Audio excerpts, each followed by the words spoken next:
भरी दियला पेट राजा ताना सुनाई के। भरी दियला पेट राजा ताना सुनाई के।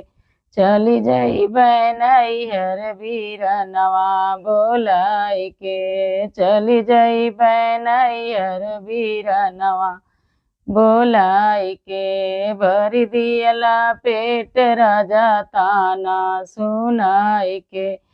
का करी है सासू जी, का करी है ससुर जी, का करी है सासू जी, का करी है ससुर जी, का करी है गौआ के लोग समझाई के।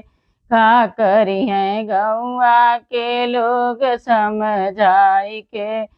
चली जइबै राजा बीरनवा बोलाई के। चली जइबै राजा बीरनवा बोलाई के। भरी दियला पेट राजा ताना सुनाई के। भरी दियला पेट राजा ताना सुनाई